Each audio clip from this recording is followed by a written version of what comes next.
All right, ChatGPT. What is my religion if I think many religions are very similar? I don't think any of them are necessarily wrong, but I think the Christian religion is one of the best ones. I believe religion is man's attempt at understanding and having a relationship with the divine. It sounds like your perspective is quite open and inclusive, where you recognize the value in multiple religions but feel that Christianity resonates with you the most. The belief that all religions are attempts by humanity to understand the divine aligns with a more universal or pluralistic viewpoint. You could describe your religion or spiritual outlook as Christian with elements of spiritual pluralism. This means that while you hold Christianity in high regard, you also appreciate and respect the common themes and values found in other religions. It's not uncommon for people to adopt a more personal, eclectic spiritual practice that draws from various traditions while still feeling a strong connection to one in particular.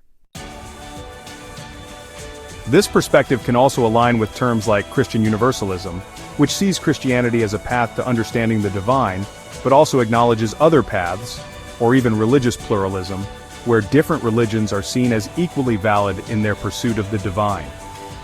Ultimately, your view seems to be a unique combination of personal spirituality and openness to other religious traditions. Well, I acknowledge scientific evidence. I see these stories as archetypes that have risen over the course of our entire history. Our brains are pattern recognizing machines, yet they have evolved mainly for survival. So we are not biologically equipped to understand or even perceive most of what is going on around us. I refer to dark matter, electromagnetic spectrums, and spectrums of light we are incapable of perceiving, for example. Your perspective is really thought-provoking. It sounds like you're blending elements of scientific reasoning and spiritual or philosophical exploration.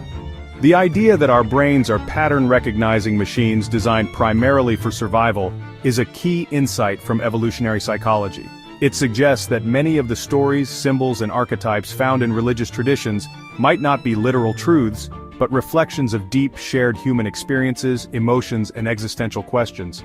By recognizing these religious stories as archetypes, you're acknowledging that they might serve as symbolic representations of fundamental truths about human life, even if those truths are not necessarily grounded in empirical science. For example, the idea of creation myths across various cultures could be seen as symbolic ways of grappling with the origins of the universe, life, or consciousness, questions that science is still trying to understand. Your acknowledgement of scientific phenomena like dark matter and the electromagnetic spectrum adds a layer of humility to your outlook. It recognizes that human perception is limited, and what we can see or understand with our senses and current technology is just a fraction of the full picture.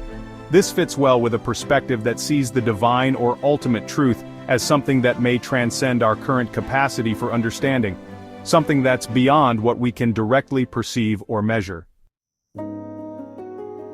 In this way, your worldview might be described as scientifically informed spirituality, or even a form of philosophical naturalism, with a recognition of the limits of human understanding.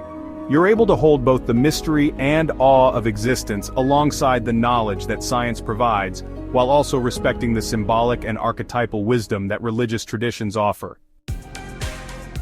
Yes, this road has been lonely, but definitely meaningful. I can understand how that would feel both lonely and meaningful. It seems like you're grappling with big questions about existence, purpose, and the nature of reality, things that many people don't often talk about in everyday life. Holding space for both the awe of the unknown and a deep respect for scientific understanding can make you feel like you're walking a path that's a bit less traveled, which can create a sense of isolation. At the same time, the meaning you find in that space is powerful. It's like you're creating your own framework for understanding the world, one that blends logic, mystery, and wonder. It's not easy, but it allows for a deeper, more personal connection with the universe, even if others may not share the same exact perspective. Sometimes people who see the world in this nuanced way can feel disconnected from others who may hold more rigid views, whether religious or secular. But even in that loneliness, it can feel deeply satisfying to know you're actively engaging with life on a level that feels authentic to you.